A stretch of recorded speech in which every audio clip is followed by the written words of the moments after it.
Minecraft world जहाँ दूर दूर तक कुछ भी नहीं मिलता, ना कोई केव, ना कोई माउंटेन, ना ही कोई खास स्ट्रक्चर।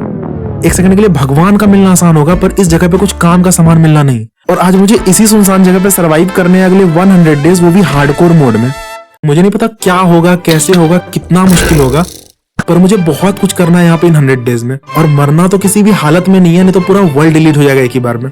पर इससे पहले कि मैं कुछ सोच पाता, यहाँ आते ही मेरा पाला इस बंदे से पड़ जाता है और एन वक्त पर मेरा कंट्रोल्स भी काम करना बंद कर देता है। पहले ही दिन मेरा खेल खत्म होने वाला होता है, पर किसी तरह करके मैं बच जाता हूँ 3 हार्ट पे। और मुझे अच्छे से समझ में आ जाता है कि बहुत इजी तो नहीं होने वाला यहाँ सरवाइव करना। तो फिर मैं जल्दी जल्दी पहले तो थोड़ा बहुत खाने पीने का इंतजाम करता हूँ ताकि मैं हील कर सकूँ खुद को। और फिर मैं लग जाता हूँ एक सेफ जगह ढूंढने में, ताकि मैं कम से कम इन लोगों के हाथों तो ना मरूं। वैसे तो यहाँ दूर दूर तक कुछ भी नहीं मिलता, पर अगर नसीब अच्छा रहा तो तुम्हें ऐसे कुछ विलेजेस दिख सकते हैं जो एकमात्र सहारा है तुम्हारा इस सुनसान जगह पे। पर क्योंकि मेरा नसीब नहीं था अच्छा, इसलिए कुछ भी नहीं दिखाई दे रहा था मुझे दिन भर धूप में चक्कर काटने के बाद भी। और फिर रात को जब मैं ऑलमोस्ट अब मरने वाला था, बचने का कोई उपाय नहीं बचा था, अब उम्मीद लगभग हार चुका था मैं, तब जाके दिखता है मुझे कहीं दूर में एक विलेज। और मेरे जान में थोड़ा जान आता है। पर दिक्कत यहीं पे खत्म नहीं होता, क्योंकि कुछ काम का सामान अभी भी नहीं था मेरे पास जो मुझे बहुत दिन जिंदा रख सके यहाँ पे। सो अगले दिन मैंने थोड़ा काम का सामान इकट्ठा करना शुरू किया। जो दिख रहा था मुझे आसपास में सब उठा रहा था, क्योंकि मुझे नहीं पता था क्या चीज कब काम आ जाए इस गरीबी में। फिर मैंने इस विलेज को भी लूटना चालू किया और यहाँ से भी काफी कुछ मिल गया मुझे। पर बस इतने में बहुत कुछ नहीं होने वाला था मेरा। कुछ बड़ा करने के लिए मुझे यहाँ पे बहुत कुछ चाहिए था, और इस वर्ल्ड में इतना कुछ मिलता नहीं है। सो आगे मैंने इस घर को ही तोड़ना शुरू किया, ताकि कुछ नहीं तो कम से कम वुड और स्टोन ही मिल सके मुझे। और फिर आसपास जितने भी आयरन गोलम दिख रहे थे सबको मारना शुरू किया मैंने, ताकि थोड़ा आयरन वगैरह का भी इंतजाम हो जाए। मुझे पता था कि ज्यादा कुछ मिलने नहीं वाला है मुझे इस वर्ल्ड में, सो यही सब करके सामान जमा करना था। इतना कुछ करने के बाद मेरे पास इतना सामान हो गया था इकट्ठा कि मैं कुछ ढंग का काम शुरू कर सकूं अब। सो मैंने फटाफट फार्मिंग करना शुरू किया, ताकि मैं ढेर सारा अनाज उगा सकूं इधर, जिसको बेच के मैं अमीर भी बन सकूं आगे और स्ट्रॉन्ग भी। पर फिलहाल के लिए तो मैं एकदम ही स्ट्रांग नहीं था। इस विलेज में भी मुझे संभल के ही रहना पड़ा था इन स्लाइम्स के डर से। थोड़ा सा ध्यान हटता नहीं मेरा कि खा जाते ये लोग मुझे। तो अभी सबसे पहले तो मुझे अपनी सेफ्टी का ध्यान रखना था, उसके बाद ही होगा जो कुछ होगा। इसलिए मैं चाह रहा था इस विलेज के चारों बगल एक बाउंड्री वॉल बनाना, ताकि इन लोगों का शक्ल ना देखना पड़े मुझे। बस दिक्कत यह था कि इतना सामान था नहीं मेरे पास कि मैं सब कुछ कर सकूं जो मैं सोच रहा था। इसलिए मैंने पहले तो अनलिमिटेड स्टोन प्रोडक्शन के लिए इधर एक छोटा सा स्टोन फार्म बनाना शुरू किया, जहां से मुझे जिंदगी भर स्टोन मिलता रहेगा। इसके बाद मेरा प्लान था एक नया सा विलेज ढूंढ के वहां से थोड़ा काम का सामान उठा के लाने का, ताकि मेरा काम थोड़ा और आसान हो जाए। पर उससे पहले मुझे ये भी प्लान करना था कि मेरा घर कितना बड़ा होगा और कहाँ कहाँ क्या क्या चीज होगा। सो उसके लिए मैं इधर पूरे एरिया को इस तरीके से मार्क कर रहा था कि कोई स्लाइम चंक अंदर ना रह जाए। मैं बस एक ही चीज चाहता था कि जहां मैं रहूं वहां और कोई ना रहे, मेरे आसपास भी किसी का हिम्मत ना हो भटकने का। प्लस अब धीरे धीरे बाकी मॉब्स का भी खतरा बढ़ता जा रहा था, तो ये प्लानिंग प्लॉटिंग करना और ज्यादा जरूरी हो रहा था। पर इसके अलावा मैंने सेफ्टी के लिए एक आयरन आर्मर का सेट भी बना लिया था अपने लिए, जो कि बहुत ज्यादा स्ट्रॉन्ग तो नहीं है, पर ऐसे कुछ कुछ सिचुएशन में जान बचा सकता है मेरा। और फिर ये सब तामझाम करने के बाद मैं फाइनली निकल गया एक दूसरे विलेज की खोज में, जहां से मुझे ज्यादा कुछ नहीं, बस थोड़ा सा वुड चाहिए था, क्योंकि मेरे विलेज में वुड का कोई भी अनलिमिटेड सोर्स नहीं था। एक पेड़ हुआ करता था शुरुआत में, वो भी गायब हो गया था मेरी लापरवाही की वजह से। सो एक दूसरे विलेज का मिलना बहुत जरूरी था मेरे लिए। एंड लकीली ज्यादा देर लगा नहीं मुझे इस बार एक नया विलेज मिलने में। सो मैं फटाक से पहुंच गया उधर। वैसे तो यहाँ मैं सारे घरों को तोड़ के वुड लेने के इरादे से आया था, पर फिर क्योंकि मुझे यहाँ ढेर सारा पेड़ दिख गया, तो मैंने सब कुछ छोड़ के बस सारे पेड़ का सैपलिंग कलेक्ट किया और अपने घर वापस आ गया। घर आने के बाद मैंने कोने में सारे पेड़ को बड़े होने के लिए लगा दिया, जहां से मुझे छप्पड़ फाड़ के वुड मिलने वाला था कुछ देर में। पर फिलहाल क्योंकि मेरे पास इतना वुड था नहीं और काम बहुत ज्यादा था, तो मैंने अभी के लिए इन सारे घरों को तोड़ के वुड कलेक्ट करना शुरू किया। और फिर सारा कुछ हो जाने के बाद मैंने फाइनली शुरू किया एक सिंपल सा वॉल बिल्ड करना, सिर्फ और सिर्फ इन लोगों से छुटकारा पाने के लिए। और बात सिर्फ इनसे सेफ रहने का भी नहीं था, मुझे इन लोगों की ये पच पच वाली आवाज बहुत इरिटेटिंग लगती है, और बस इसीलिए इनसे दूरी बनाना चाहता हूँ मैं, जो कि थोड़ी देर में हो भी गया। और अब ये लोग बस दूर से ही देख सकते हैं मुझे, अंदर आने का हिम्मत नहीं अब इनमें। और सिर्फ यही लोग नहीं, बाकी कोई और मॉब्स भी अंदर नहीं आ सकते। अब थोड़ा बहुत हाथ पर चला सकते हैं ये लोग बाहर से, पर कोई कुछ बिगाड़ नहीं सकता मेरा अब। मतलब अभी मैं पूरी तरह से हर चीज से सेफ हो गया था, कोई भी खतरा नहीं था मुझे अब किसी भी चीज से इस वर्ल्ड में। और बस यही सब सोचते सोचते मैं उस रात आराम से सो गया। पर मुझे कहाँ पता था कि एक बंदा अभी भी अंदर आ सकता है, जिससे मुझे सबसे ज्यादा नफरत है, और वो था एंडरमैन, जो कि पता नहीं कैसे अंदर भी आ गया, मेरे पीछे भी पड़ गया और मुझे ऑलमोस्ट मार के खत्म भी कर दिया था। वो तो क्योंकि मेरा दिमाग चला एन वक्त पर मैंने पानी गिरा दिया नीचे, तो जाके मेरा जान बचा। नहीं तो ऐसे सिचुएशन में आ चुका था मैं कि कोई अगर फूंक भी मार देता तो हो जाना था कल्याण मेरा। और फिर ये गोलम भी सही समय पे आ गया मदद के लिए, तो जाके मेरे सांस में थोड़ा सांस आया। पर इतना सब कुछ होने के बाद मुझे इतना तो समझ आ गया कि अभी भी बहुत ज्यादा सेफ नहीं हूं मैं यहाँ पे, और आगे जितना कुछ करना है मुझे उसमें खतरा और ज्यादा बढ़ेगा, जिसके लिए मैं बिल्कुल भी तैयार नहीं था। और इतना कुछ कर लेने के बाद मुझे अब मरने का तो बिल्कुल भी शौक नहीं था। तो फिर इन सब के बाद मैंने जल्दी जल्दी अपने फार्म्स को और ज्यादा एक्सपेंड करना शुरू किया ताकि मुझे यहाँ से ज्यादा आलू गाजर मिल सके, जिसको बेच के मैं ज्यादा एमराल्ड जमा कर सकूं और फिर सारा डायमंड का टूल्स और आर्मर वगैरह खरीद सकूं इन लोगों से। इसलिए फुल स्पीड में लगा हुआ था मैं इधर। बट ऑफ कोर्स सिर्फ इतने से ही सब कुछ नहीं मिलने वाला था मुझे। सो जब तक ये ग्रो हो रहे थे मैंने बहुत सारी चीजों का मैं इंतजाम करना शुरू किया जिसको बेच के और ज्यादा एमराल्ड का इंतजाम हो सके। जैसे शीप वगैरह को पाल के मैं ढेर सारा वुल मिल सकता था और काउस से लेदर। पर इन सब में से सबसे ज्यादा इंपॉर्टेंट था इन ट्रीज से मिलने वाला वुड, जिसको बेच के मुझे सबसे ज्यादा एमराल्ड मिलने वाला था। पर बस एक ही प्रॉब्लम था कि इन सारे वुड को सेल करने में बहुत लोचा था इस वर्ल्ड में, क्योंकि वुड का प्रोडक्ट बस एक ही विलेजर ट्रेड करता है और वो है एक फ्लेचर, जो कि मेरे विलेज में तो था नहीं। और इस दुनिया के किस कोने में मिलेगा ये बंदा ये भी नहीं पता था मुझे। पर क्योंकि जरूरी था ये काम, इसलिए मैं अगले दिन ही निकल गया इस बंदे की तलाश में। और इसलिए मुझे इस बंदे से कोई मतलब नहीं था, मुझे बस इस बंदे का वर्क स्टेशन चुरा के अपने घर लेके आना था ताकि उसको देख के मेरा कोई एक विलेजर फ्लेचर में बदल जाए और फिर वुडन प्रोडक्ट ट्रेड करे मुझसे। मुझे नहीं लग रहा था ये काम इतना भी मुश्किल होना चाहिए, पर मुझे कहाँ पता था कि अगर नसीब खराब हो तो ऊंट पे चढ़े हुए आदमी को भी कुत्ता काट लेता है। पहला विलेज दिखता है मुझे, काफी मस्त मस्त सामान भी मिलता है मुझे यहाँ से, बट नो फ्लेचिंग टेबल। दूसरा विलेज दिखता है मुझे, यहाँ भी काफी सही सामान मिल जाता है पर नो फ्लेचिंग टेबल। फिर तीसरा विलेज दिखता है मुझे, चौथा विलेज दिखता है मुझे, पांचवा विलेज दिखता है मुझे, पर कहीं पे भी इस सिंपल से चीज का नामो निशान नहीं था। फिर एक दो और विलेज देखने का ट्राई करता हूँ मैं, पर कहीं पे भी नहीं मिलता है मुझे ये सिंपल सा फ्लेचिंग टेबल। इतना गुस्सा आ रहा था मुझे ये देख के मैं बता नहीं सकता, क्योंकि एक तो मेरा टाइम बर्बाद हुआ इतना सारा, ऊपर से वही एक चीज नहीं मिला जो कि सबसे ज्यादा जरूरी था, जो कि एक ही बार में अमीर बनाने वाला था मुझे। बट फिर मुझे कैसे पता चलता है कि इस चीज को इतना ढूंढ क्यों रहे हो भाई, इसको तो क्राफ्ट भी किया जा सकता है, बस अगर तुम्हारे पास थोड़ा वुड और फ्लिंट हो तो। मुझे लगा क्या इतने देर से मैं फालतू में मेहनत कर रहा था, क्योंकि जहां तक मुझे पता था फ्लिंट हमें ग्रेवल से मिलता है और ग्रेवल इस पूरे वर्ल्ड में कहीं भी नहीं मिलता। सो क्राफ्ट करने का ऑप्शन तो था ही नहीं मेरे पास। कंफर्म करने के लिए मैंने गूगल भी किया था और वहां साफ साफ लिखा था कि नहीं मिल सकता इस पूरे वर्ल्ड में कहीं भी ग्रेवल। पर फिर मेरा ध्यान थोड़ा नीचे जाता है और पता चलता है कि इस वर्ल्ड में तो नहीं पर नेदर में मिल सकता है ये ग्रेवल, और नेदर तो मैं बहुत आसानी से जा सकता था। ये सब देख के मैं बहुत एक्साइटेड हो गया और फिर घर आके मैंने फटाफट एक नेदर पोर्टल बनाना शुरू किया। नेदर जाना अभी के हालत में मेरे लिए खतरे से खाली नहीं था, पर बस एक बार ग्रेवल मिल गया मुझे तो स्ट्रॉन्ग बनना बहुत इजी हो जाएगा और आगे प्रोग्रेस करना भी बहुत फास्ट हो जाएगा। इसलिए मैं एकदम डिटरमिनेड था नेदर जाने के लिए। बस इसको एक्टिवेट करने में थोड़ा लोचा था क्योंकि फ्लिंट मिलता नहीं है इस वर्ल्ड में, पर थोड़ा तामझाम करने के बाद ये फाइनली हो गया एक्टिवेट और मैं रेडी था इसके अंदर जाने के लिए। और बस यही उम्मीद कर रहा था मैं कि थोड़ा सेफ जगह स्पॉन करे मुझे, कोई भी बायोम चलेगा बस सोल सैंड बायोम ना मिले। पर नसीब इतना खराब था मेरा कि सोल सैंड बायोम में ही स्पॉन किया इन्होंने मुझे, जो कि सबसे खतरनाक होता है। ये देखते ही मैं जिस स्पीड से यहाँ आया था उसी स्पीड से वापस गया अपने घर। हिम्मत नहीं हो रहा था मेरा अब दोबारा नेदर जाने का, क्योंकि जान ज्यादा प्यारा था मुझे प्रोग्रेस से। मरना नहीं था मुझे बस एक छोटा सा ग्रेवल का टुकड़ा ढूंढने के चक्कर में। पर फिर मुझे समझ आया कि कुछ काम पूरा नहीं होगा आगे अगर ये नहीं किया तो फिर कुछ देर बाद मैं थोड़ा बहुत हिम्मत जुटा के वापस इसके अंदर गया। और यहाँ आते ही मुझे जिस बात का डर था वही होना शुरू हुआ मेरे साथ, और मैं बिल्कुल भी रेडी नहीं था अभी यहाँ के मॉब से फाइट करने के लिए। सो मैंने जल्दी से अपने आप को एक होल में बंद कर लिया, तब जाके मैं थोड़ा सेफ हो पाया। और बाहर निकलने में मुझे डर इसलिए लग रहा था क्योंकि मुझे नहीं पता था कब कौन किधर से आके मेरा गेम बजा दे। ऊपर से मैं इतना स्ट्रॉन्ग भी नहीं था कि सह सकूं इन लोगों का अटैक, पर जो भी हो ग्रेवल तो मुझे ढूंढना ही था, इसलिए मैं थोड़ा बहुत हिम्मत उठा के बाहर आया और आसपास देखना चालू किया इसके लिए। लेकिन दूर दूर तक मुझे अपनी मौत के सिवा तो और कुछ नहीं दिखाई दे रहा था, बस लावा ही लावा था दूर दूर तक। ऊपर से मेरा हाथ अलग कांप रहा था।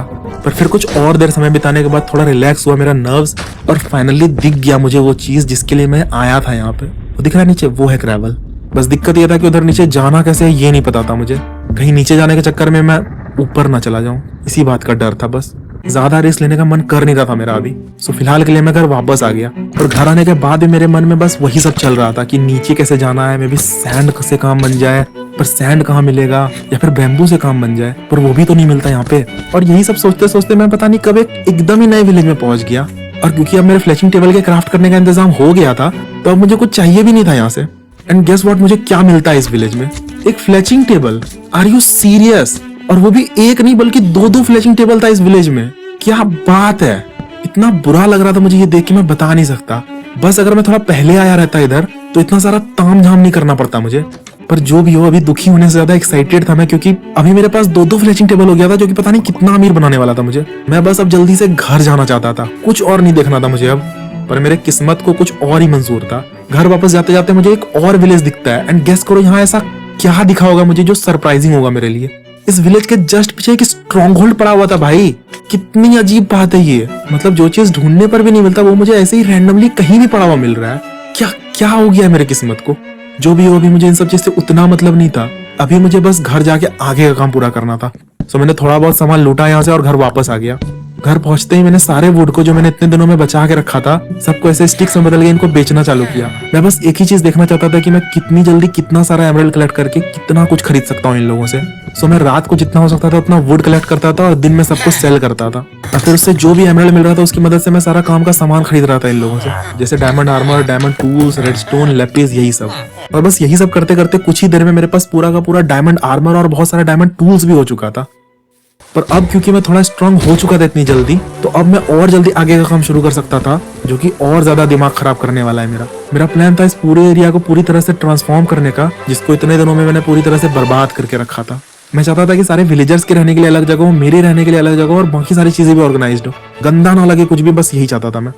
तो सबसे पहले मैंने धीरे धीरे करके सारे घरों को साफ करना शुरू किया यहाँ से, क्योंकि एक भी घर मुझे पसंद नहीं था जो पहले से बना हुआ था इधर। सो एक एक करके सबको उड़ाना चालू किया मैंने। फिर ये सारे पाथवेज को भी साफ करना शुरू किया मैंने, क्योंकि एक भी गंदगी नहीं चाहिए था मुझे यहाँ पे। इतना कुछ हो जाने के बाद मैंने अपने बेस को थोड़ा और एक्सपेंड कर दिया ताकि सब कुछ फिट हो जाए इसमें। और फिर मैंने पूरे एरिया को अलग अलग सेक्शन में डिवाइड करना शुरू किया, जहाँ अलग अलग प्रकार की चीजें होने वाली थी। जैसे नीचे की तरफ मुझे सारे क्रॉप्स रखने थे और ऊपर की तरफ मेरा घर वगैरह होने वाला था। इन सब के अलावा एक और चीज चाहता था मैं, और वो था इस पूरे विलेज के अराउंड थोड़ा और ज्यादा सेफ्टी, ताकि कोई भी चीज किसी भी हालत में अंदर ना आ सके, क्योंकि स्पाइडर्स और एंडरमैन अभी भी अंदर आ जाते हैं कभी कभी। सो उसके लिए मैं इधर विलेज के चारों बगल गड्ढा कर रहा था, जिसको पानी से भरने का प्लान था मेरा, ताकि सारा पॉसिबिलिटीज ही खत्म हो जाए किसी भी चीज के अंदर आने का। वैसे ये काम करना इतना मुश्किल था नहीं, पर रात को ये मॉन्स्टर्स पीछे पड़े रहते थे और एकदम काम नहीं करने देते थे मुझे। ये देखो, ये हालत है। इस हालत में मैं कैसे क्या करूं? जिधर जा रहा हूँ उधर पीछे पीछे आ रहे हैं ये लोग। बस एक ही तरीका था इन सबसे पीछा छुड़ाने का, और वो था इस काम को जल्दी से पूरा करना। और जब ये हो जाए तब मुझे इस पूरे गड्ढे में पानी भरना था कुछ इस प्रकार से। आई डोंट नो ये कैसा दिखेगा पूरा होने के बाद, बट सेफ्टी के लिए ये करना जरूरी था। सो अगले एक दो दिन मैंने इसी काम को पूरा करने में लगाया, और अब मेरा विलेज ऑलमोस्ट पूरी तरह से सेफ था। काफी अच्छा लग रहा था मुझे, पर ऑफ कोर्स ये आखिरी काम नहीं था यहाँ पे। अभी तो पूरा विलेज रिबिल्ड करना था मुझे, और मेरे मन में ये भी चल रहा था कि एंडर ड्रैगन को भी हराना है लास्ट में, और उस हिसाब से टाइम बहुत कम था मेरे पास। प्लस अभी मुझे पहले से 100 गुना ज्यादा सामान चाहिए था सारा काम पूरा करने के लिए। ये वाला स्टोन फार्म जो मैंने बनाया था ये कुछ खास काम कर नहीं रहा था। सो सबसे पहले तो मैंने इस स्टोन फार्म को डिमोलिश करना शुरू किया, और फिर मैंने एक बड़ा सा स्टोन फार्म बनाने के लिए सामान इकट्ठा करना चालू किया। एक दो सामान मुझे नेदर से भी जाके लाना था, पर अब इतना डर लग नहीं रहा था मुझे यहाँ आने में, क्योंकि बाकी सारा टेंशन इससे भी ज्यादा बड़ा था। पर फिर सारा कुछ कलेक्ट कर लेने के बाद मैंने बनाना शुरू किया ये फार्म। कुछ नहीं करना था मुझे, बस सही से यूट्यूब वीडियो का ट्यूटोरियल फॉलो करना था, और फिर अपने आप बन जाना था ये फार्म। बस यही उम्मीद कर रहा था मैं कि पहले वाले फार्म से जितना स्टोन मिल रहा था मुझे, उससे एटलीस्ट डबल या ट्रिपल अमाउंट मिले मुझे यहाँ से। पहले वाले फार्म से मुझे लगभग 1 स्टैक स्टोन मिल जाता था 1 मिनट में। सो इस फार्म को भी मैंने 1 मिनट तक चलने के लिए छोड़ दिया, टेस्ट करने के लिए। और फिर जब मैंने चेक किया 1 मिनट बाद, तो मुझे यहाँ से 13 स्टैक स्टोन मिल चुका था भाई। क्या बात है! इसके बाद तो मैं बस एक्साइटेड था पूरा विलेज रिबिल्ड करने के लिए जल्दी से। पर नसीब मेरा कुछ बहुत अच्छा था नहीं, क्योंकि इस बीच एक बहुत बड़ा मुसीबत खड़ा हो जाता है मेरे सामने आके, और उस मुसीबत का नाम था ये पिलेजर्स। चाहता नहीं था मैं इनसे पंगा लेना, पर गलती से मेरे हाथों इनका लीडर मारा जाता है, और मुझे जरा सा भी ध्यान नहीं रहता इस बात का कि अब अगर मैं विलेज गया तो रेड स्टार्ट हो जाएगा। और फिर मेरे जरा सा विलेज को टच करते ही रेड शुरू होने लगता है। फिर थोड़ी देर में पिलेजर्स का भीड़ लगना शुरू होता है मेरे घर के आसपास। पर क्योंकि मैंने विलेज के चारों बगल पानी का वॉल बना के रखा था, तो ये लोग करीब ही नहीं आ पा रहे थे। ऊपर से मेरे पास हाइट का एडवांटेज अलग था, इसलिए अब इनको मारना मेरे लिए हवा खाने जितना आसान हो रहा था। आए जा रहे थे ये लोग एक एक करके और मरे जा रहे थे मेरे हाथों। जरा भी मुश्किल नहीं हो रहा था मुझे इनसे फाइट करने में, जबकि हार्डकोर मोड में रेड जितना काफी हार्ड होता है। थोड़ा बहुत दिक्कत हुआ था मुझे जब ये वैक्सेस आना शुरू हुए थे, पर इतना भी कुछ मुश्किल था नहीं, क्योंकि डायमंड आर्मर था मेरे पास। और इसी तरह करके फाइनली कुछ देर बाद रेड खत्म भी हो गया और हम जीत भी गए बिना किसी दिक्कत के। और इन सब के दौरान मुझे काफी सारा काम का सामान भी मिल गया। जीत की खुशी में मैंने कुछ देर के लिए इन सारे विलेजर्स को आजाद भी कर दिया था, जिनको मैंने कैद करके रखा था इतने दिनों तक। और ये लोग तो बाहर आते ही एकदम रॉकेट वॉकेट छोड़ने लगे थे, जैसे कि जंग इन्होंने ही जिताया हो। पर जो भी हुई, रेड होने के बाद मुझे इतना तो समझ आ गया कि ये पानी का वॉल कितना काम का है मेरे लिए। सो इसके बाद मैंने थोड़ा और ज्यादा थिक कर दिया इस पानी के लेयर को, और मजा भी बड़ा आ रहा था मुझे ये सब करने में, क्योंकि कुछ ज्यादा ही सेटिस्फाइंग था ये करना। एंड आफ्टर ऑल दिस कुछ ऐसा दिख रहा था ये जगह। पर अभी भी बहुत सारा काम पूरा करना बाकी था। फार्म्स बनाना, विलेज बनाना, अपना घर बनाना और बहुत कुछ। और ये सब कुछ एंडर ड्रैगन से फाइट करने से बहुत पहले पूरा करना था मुझे, क्योंकि मुझे नहीं पता था कितना समय लगेगा एंडर ड्रैगन से फाइट करने में। सो जल्दी जल्दी मैंने एक एक करके शुरू किया सारा काम खत्म करना। जैसे सबसे पहले मैंने फार्मलैंड बनाना चालू किया इधर, जिधर सारा क्रॉप्स रहना था, और उसके लिए पूरे एरिया को टील करके गीला करना था, और मेक श्योर करना था कि लाइट की कमी ना हो इधर, वरना क्रॉप्स उगेंगे नहीं अच्छे से। फिर ये सब हो जाने के बाद मैंने सीड्स लगाना चालू किया इसमें, जो बड़े होकर वीट में बदलने वाले थे। उसी प्रकार से मुझे दूसरे साइड भी सेम चीज करना था, बस वीट की जगह कैरेट्स एंड पोटैटोज लगाने थे, जो कि ज्यादा बेटर रिटर्न्स देते हैं। बीच में मैंने इन एनिमल्स को भी ऑर्गेनाइज कर दिया था अच्छे से और अब धीरे धीरे सही शेप ले रहा था ये जगह। इन सब के बाद मैं फिर से नेदर आ गया था क्योंकि यहाँ मुझे एक बहुत इंपॉर्टेंट काम पूरा करना था और वो था सारे कॉबलस्टोन को स्मेल्ट करके स्टोन में बदलना, जो कि थोड़ा बेटर दिखता है और बिल्ड करने में काम आता है। तो फिर यहाँ पहुंच के मैंने वही करना शुरू किया जो मैं हर बार करता हूँ, लावा लेक के बगल में बहुत सारे फर्नेस का सेटअप करना ताकि फ्यूल की कमी ना हो पकाने में और सारा काम आराम से हो जाए। और फिर इसके बाद जितना भी कॉबलस्टोन कलेक्ट हुआ था इस फार्म में इतने दिनों में, सबको मैंने एक एक करके नेदर में ले जाके स्मेल्ट होने के लिए छोड़ दिया। इसके अलावा मुझे वुड भी काफी सारा चाहिए था सारा कुछ बिल्ड करने के लिए, तो मैंने उसका भी इंतजाम करना शुरू कर दिया था। काफी सारे पेड़ लगा रहा था मैं ताकि ज्यादा से ज्यादा बिल्डिंग मटेरियल जमा हो सके बहुत कम समय में। और फिर ये सब करते करते मुझे पता चलता है कि मेरा वो जो स्टोन फार्म था वो पता नहीं कैसे ब्लास्ट हो गया है, पता नहीं क्या ग्लिच हुआ होगा इधर। पर अब दिक्कत यह था कि आगे मुझे यहाँ से कुछ भी नहीं मिलने वाला था। अब मतलब जितना स्टोन बचा हुआ है मेरे पास उसी से लास्ट तक काम चलाना होगा मुझे। बहुत बुरा लगा मुझे ये देख के, पर अब कर भी क्या सकते थे। बस थोड़ा बहुत अच्छा इसलिए लग रहा था मुझे क्योंकि ये वॉन्डरिंग ट्रेडर बीच बीच में स्पॉन हो जाते थे जो कि थोड़ा बहुत काम का सामान सेल कर रहे थे मुझे, जैसे सैंड वगैरह, अलग अलग ट्री का सैपलिंग्स वगैरह, जो कि मिलता नहीं है इस वर्ल्ड में नॉर्मली। सो बस इसी चीज की वजह से मैं बहुत ज्यादा सैड नहीं था। पर जो भी हो, सिर्फ सामान का ही इंतजाम करने से कुछ नहीं होने वाला था, काम तो मुझे पूरा करना ही होगा, नहीं तो कुछ पूरा नहीं होने वाला अपने आप। तो फिर इन सब के बाद मैंने फाइनली शुरू किया बिल्ड करना इधर बहुत सारा घर जिधर विलेजर्स को रखना था। मुझे कोई आइडिया नहीं था मुझे कि मैं क्या कर रहा था, जो मन में आ रहा था बस किए जा रहा था। बस एक ही गोल था मेरे मन में कि सारा घर एक दूसरे से अलग दिखना चाहिए और थोड़ा बड़ा लगना चाहिए पहले से। सो उसी हिसाब से मैंने सारे घरों का आउटलाइन तैयार कर लिया था। ये सब करने के बाद भी मुझे कुछ खास समझ आ नहीं रहा था कि करना क्या है आगे, कि ये सब घर जैसा लगे। पर फिर भी मैं लगा हुआ था इसमें, कुछ कुछ दिमाग लगा रहा था मैं अपनी तरफ से। जैसे पहले घर को थोड़ा शेप देने का ट्राई कर रहा था मैं, फिर घर का वॉल बनाने का ट्राई कर रहा था मैं अलग अलग तरीके से। जैसे ये वुड का वॉल तो बिल्कुल भी अच्छा नहीं लग रहा था, सो मैं स्टोन का भी वॉल बना के उसको टेक्सचर वगैरह करके देख रहा था कि कैसा लगेगा ये आगे। धीरे धीरे मुझे समझ आ रहा था कि करना क्या है आगे, पर कुछ ज्यादा ही धीरे धीरे हो रहा था सब कुछ। सो मैंने फटाफट हाथ चलाना चालू किया और जोरों शोरों से मैं लग गया इन सारे काम को जल्दी से पूरा करने में। और अब पहले से काफी इंप्रूव हो गया था सब कुछ। पर सबसे ज्यादा रौनक तब आया जब मैंने इधर बीच में एक ट्री बनाया। अब लग रहा था एक कॉलोनी जैसा ये जगह, अब लग रहा था कि हाँ कोई रहता होगा इधर। बस अभी छत डालना बाकी था इन सारे घरों में, पर वो सब मैंने थोड़े बाद के लिए छोड़ रखा था। अभी मुझे खुद का भी घर बनाना था क्योंकि टाइम निकलता जा रहा था। मैं चाहता था कि मेरा घर जो हो वो थोड़े ऊंचे जगह पे हो। सो मैं डर्ट की मदद से एक दो लेयर ऊपर कर रहा था जमीन को। और मुझे ये भी पता था कि काम पूरा होने के बाद समय बचने नहीं वाला है ज्यादा, तो मैं एंडर ड्रैगन से फाइट करने का प्रिपरेशन भी इन्हीं सब चीजों के बीच में कर रहा था। जैसे नेदर जाके एक फोर्ट्रेस ढूंढना और वहां से ब्लेज रॉड कलेक्ट करके लाना, क्योंकि ऑफ कोर्स ये सबसे ज्यादा इंपॉर्टेंट स्टेप है एंड डायमेंशन में जाने के लिए जहाँ एंडर ड्रैगन मिलेगा। बस एंडर पल की कमी थी मेरे पास, जो मुझे लग रहा था घर का सारा काम पूरा करते करते जमा हो ही जाएगा। और फिर इन सब चीज से चिंता मुक्त होने के बाद मैंने फाइनली शुरू किया अपना घर बनाने का काम। ज्यादा फैंसी घर नहीं चाहिए था मुझे, ना ज्यादा टाइम इन्वेस्ट करना था मुझे इसमें, पर ऐसा भी कुछ नहीं बनाना था मुझे जो गंदा दिखे। सो जितना दिमाग चला मेरा उस हिसाब से मैंने बनाना शुरू किया ये घर, एंड देखते ही देखते काफी सही घर बन गया ये तो। आई मीन एटलीस्ट मुझे तो अच्छा लग रहा था जितना कम समय और मेहनत में बनाया था मैंने इसको। पर अभी भी सब कुछ नहीं हुआ था यहाँ पे, बहुत अच्छा भी नहीं लग रहा था ये जगह अभी। बस कुछ ही दिन और बचा था एंडर ड्रैगन से फाइट करने से पहले, और उससे पहले मैं नहीं चाहता था कि ये जगह ऐसा ही दिखे। सो इसके बाद मैंने और जल्दी जल्दी हाथ चलाना शुरू किया। सबसे पहले मैंने अपने घर के अंदर एक प्रॉपर सेटअप बनाया जहां मैं सारा सामान स्टोर एंड ऑर्गेनाइज कर सकूं। फिर मैंने जल्दी से बाहर में जितना भी सामान पड़ा हुआ था सबको अंदर लाना शुरू किया। इसके बाद मैंने पुराने नेदर पोर्टल को तोड़ के नया नेदर पोर्टल बनाना शुरू किया। फिर सारे पेड़ को भी काटना शुरू किया जो मैंने फैला के रखा था इधर। Also if you are wondering, ये सारे पेड़ का सैपलिंग मुझे वॉन्डरिंग ट्रेडर से मिला था। ये लोग नहीं होते तो पता नहीं क्या होता। एनीवेज इतना कुछ करने के बाद भी उतना सही नहीं लग रहा था ये जगह, तो फिर इधर एक वॉल बनाना शुरू किया मैंने जो मेरे घर को और बाकी जगह को सेपरेट करेगा और एक अलग लुक क्रिएट करेगा। फिर एक रोड भी बना दिया मैंने बीच में जिससे थोड़ा और बेहतर लगे ये जगह। इसके बाद यहाँ पे थोड़ा खाली जगह था तो मैंने एक पॉन्ड बना दिया इधर। फिर इतना कुछ करने के बाद मैंने थोड़ा बहुत और डिटेलिंग कर दिया इस जगह पे, जैसे छोटा मोटा पाथवेज बना देना, ग्रास वगैरह उगा देना, घर के अराउंड वॉल को थोड़ा डेकोरेट कर देना। और फिर यही सब छोटा मोटा डिटेलिंग करते करते करते करते करते करते फाइनली ये जगह पूरा हो गया था, जो कि काफी सुंदर लगने लगा था। मुझे यकीन नहीं हो रहा था अपनी आंखों पे कि जो जगह शुरू में ऐसा दिख रहा था वो अब ऐसा दिख रहा है। और अब सारे विलेजर्स भी इधर खुशी खुशी रहने लगे थे। काफी ज्यादा सेटिस्फाइड था मैं अपने काम से। पर ये सब करते करते मुझे पता ही नहीं चला कि कब इतना ज्यादा समय पार हो गया। और अब बस 2.5 दिन बचे थे एंडर ड्रैगन को हराने के लिए। इतना कोई बहुत बड़ा प्रॉब्लम नहीं लग रहा था मुझे ये, क्योंकि सारा प्रिपरेशन मैंने पहले ही करके रख लिया था। बस थोड़े से एंडर पर्ल की कमी थी जो मुझे लग रहा था रास्ते में मिल जाना चाहिए। मैं बस एकदम नहीं चाह रहा था कि अब कोई गड़बड़ हो, क्योंकि अब कुछ प्रॉब्लम हुआ तो मैं चुपचाप से गेम बंद कर देने वाला हूँ, क्योंकि उसको ठीक करने के लिए समय बचेगा नहीं मेरे पास। और बस यही सब सोचते सोचते मैं निकल गया यहाँ से एंडर ड्रैगन को मारने। और फिर स्ट्रॉन्ग होल्ड पहुंचने के बाद मेरे पास बस आज रात का समय था एंडर पर्ल जमा करने के लिए, क्योंकि दिन में एंडरमैन स्पॉन होंगे नहीं। तो मैंने ढूंढना शुरू किया एंडरमैन को, और मुझे मिल भी गया एंडर पर्ल थोड़ी देर में। मुझे लग रहा था इतना काफी होगा। सो अगली सुबह मैं पहुंच गया ऊपर। पूरा उम्मीद था मुझे कि आज के दिन ही काम खत्म हो जाएगा। पर जब मैंने प्लेस किया सारा एंडर आई, तब पता चलता है कि एक एंडर पर्ल की तो कमी रह गई है और अब मैं एक्टिवेट नहीं कर सकता था इस पोर्टल को। समझ नहीं आ रहा था मुझे कि एक और एंडर पर्ल अब मैं कहाँ से लाऊं। दिन में मुझे कहीं मिलने भी नहीं वाला था एंडर पर्ल, और अगर रात का इंतजार किया तो उसके बाद समय ज्यादा बचेगा नहीं। पर और कोई उपाय नहीं था, अब तो मैंने रात का इंतजार करना ही शुरू किया और रात होते ही मैंने फटाफट ढूंढना शुरू किया एंडरमैन को।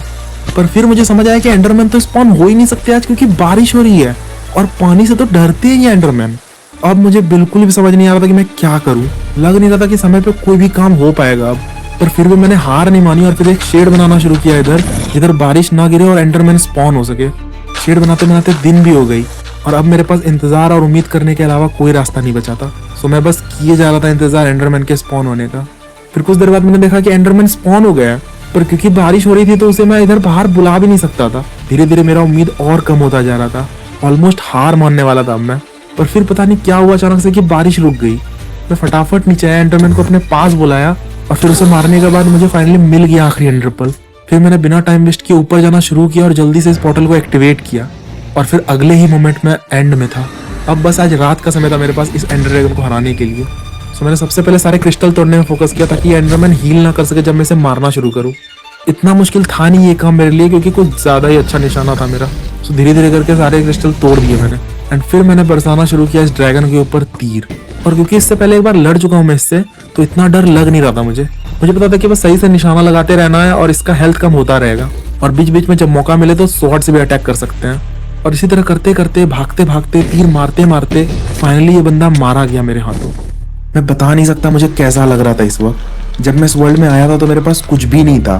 फिर एक विलेज मिलता है मुझे, मैं धीरे धीरे करके सामान इकट्ठा करता हूँ, धीरे धीरे करके स्ट्रांग बनता हूँ और फाइनली जाके एंडर ड्रैगन को हराता हूँ, जबकि शुरुआत में मैं इन स्लाइम से बच के भाग रहा था। खैर जो भी हो, अब मैं जा रहा हूँ कुछ और करने। मिलते हैं अब अगली वीडियो में।